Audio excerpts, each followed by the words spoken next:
छात्रों, आज हम प्रगतिवादी काव्य की चर्चा करेंगे। प्रगतिवादी काव्य प्रगतिवाद की शुरुआत हुई है। प्रगतिवादी काव्य का प्रारंभ सन 1936 के आसपास से माना जाता है। प्रगतिवादी काव्य पर मार्क्सवाद का इस प्रभाव देखने को मिलता है। राजनीति के क्षेत्र में जो मार्क्सवाद है, साहित्य के क्षेत्र में वही प्रगतिवाद कहलाता है। काव्य के क्षेत्र में छायावादी युग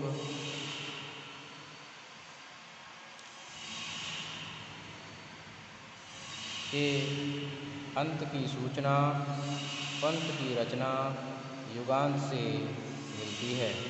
उनकी इस कृति में द्रुत झरो जगत के जीर्ण पत्र आदि कविताओं में नई चेतना के दर्शन होते हैं। युगवाणी में कवि ने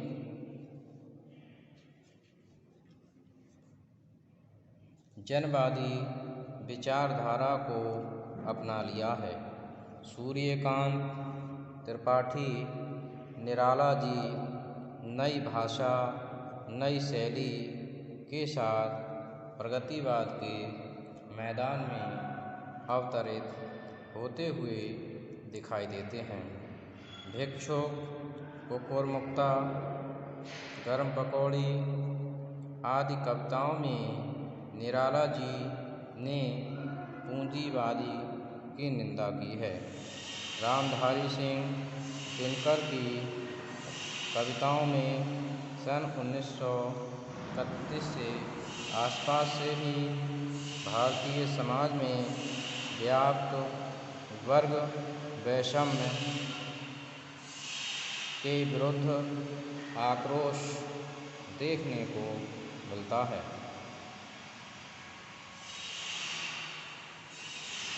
द्वितीय विश्व युद्ध प्रारंभ होने के साथ प्रगतिवादी स्वर में नई प्रखरता शक्ति का समावेश हुआ है। केदारनाथ अग्रवाल, नागार्जुन, शिव मंगल सिंह सुमन, रामविलास शर्मा, शमशेर बहादुर सिंह, गजानन माधव मुक्तिबोध, गिरजा कुमार माथुर, भवानी प्रसाद मिश्र, रामेश्वर शुक्ल अंचल आदि प्रगतिवादी काव्यधारा के कवियों में गिने जाते हैं। अब हम प्रगतिवादी काव्यधारा की विशेषताओं को देखेंगे। सबसे पहली विशेषता है सामाजिक यथार्थ। प्रगतिवादी कविता विशेष रूप से यथार्थोन्मुख कविता रही है। इन कवियों ने छायावाद की काल्पनिक और रहस्यमयी भाव प्रवृत्तियों के प्रति विद्रोह प्रकट करते हुए समाज के प्रति अपनी संवेदना प्रकट की है। दिनकर जी ने भी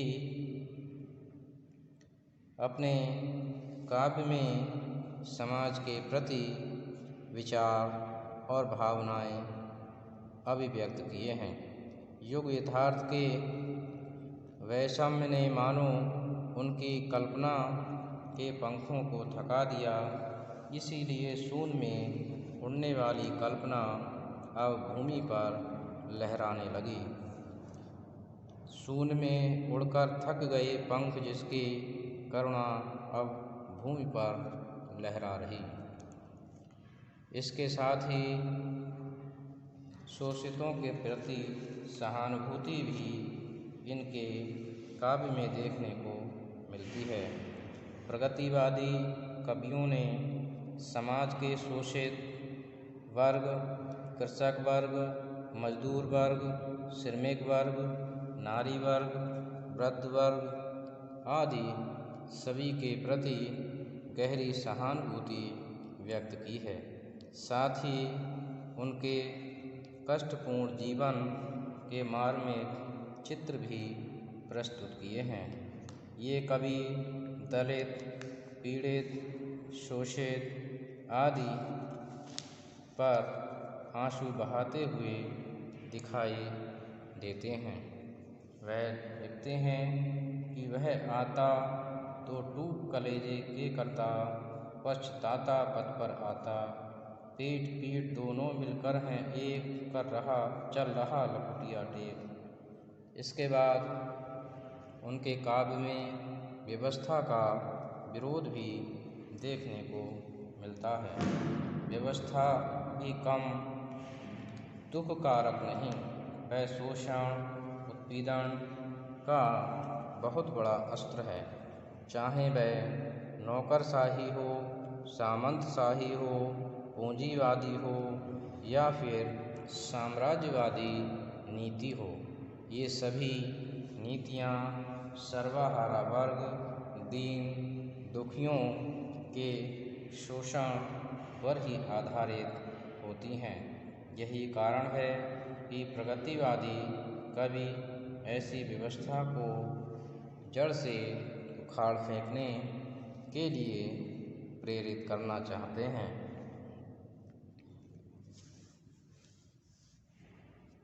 उसके बाद आपकी कविताओं की विशेषता वर्ग चेतना भी दिखाई देती है।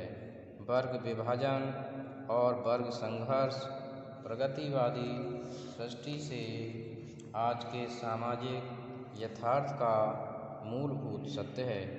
वैसे तो वर्ग संघर्ष अति प्राचीन काल से चला आ रहा है, किंतु पूंजीवाद से उसकी उग्रता को ऐसा स्वर दिया है, इससे संभव न था। वर्ग वैषम्य के चित्र खींचते समय कवियों ने शोषक वर्ग के प्रति घृणा को व्यक्त किया है, वहीं शोषित समाज के प्रति सहानुभूति भी प्रकट की है।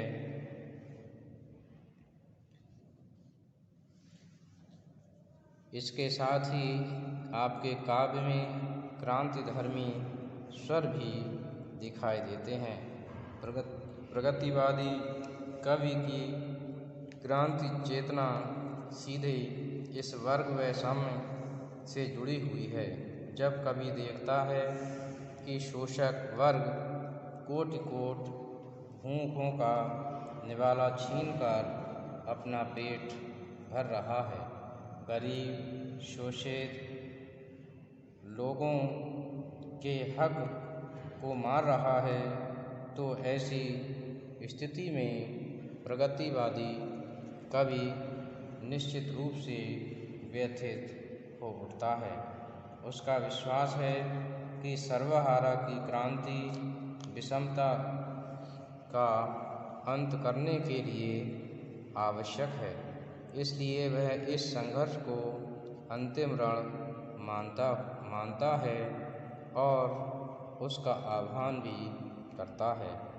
जल्द जल्द पैर बढ़ाओ, आओ आओ, आज अमीरों की हवेली, किसानों की होगी पाठशाला।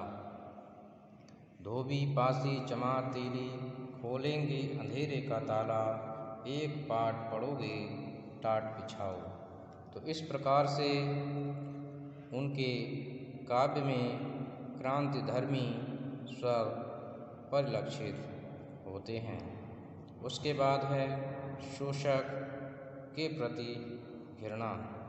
प्रगतिवादी कवि पूंजीपतियों और जमींदारों को सबसे बड़ा शोषक मानते हैं, अतः उनके काव्य में उनके प्रति घृणा का भाव व्यक्त हुआ है। प्रगतिवादी कवियों की मान्यता है कि पूंजीपति जमींदार निर्धनों का रक्त चूस चूस कर सुख की नींद सोते हैं।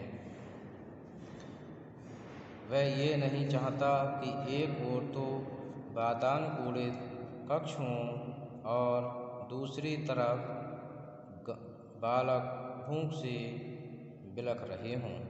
वह साम्यवाद का पक्षपाती रहा है। वह ये सब देखकर व्याकुल और व्यथित हो उठता है। वह कह उठता है कि श्वानों को मिलता दूध वस्त्र बालक भूखे अकुलाते हैं। श्वानों को मिलता दूध वस्त्र बालक भूखे अकुलाते हैं। माँ की हड्डी से चिपक ठिठुर जाड़ों की रात बिताते हैं। युवती की लज्जा वसन बीज जब ब्याज चुकाए जाते हैं। युवती की लज्जा वसन बीज जब ब्याज चुकाए जाते हैं। मालिक तब तेल फुलोलों पर पानी सा द्रव्य बहाते हैं। तो ये पीड़ा, ये दुख उनकी कविताओं में व्यक्त हुआ है। इसके साथ ही उनकी कविताओं में आशा और आस्था का स्वर भी दिखाई देता है। आशा और आस्था भी प्रगतिवादी कवियों में दिखाई देती है। ये आस्था दो कारणों से है। एक तो उन्हें सामाजिक शक्ति पर पूर्ण विश्वास है। दूसरी यह कि मार्क्सवादी सिद्धांतों के परिचय से भी उनकी ऐतिहासिक दृष्टि अधिक व्यापक और स्पष्ट हुई है। इसी दृष्टि के कारण कवि को विश्वास है कि जीवन के समक्ष मौत को सदा पराजित होना ही पड़ता है। तो इस प्रकार से विभिन्न परेशानियों में गुजरते हुए भी प्रगतिवादी कवि आस्था और आशावादी बना हुआ है। धन्यवाद।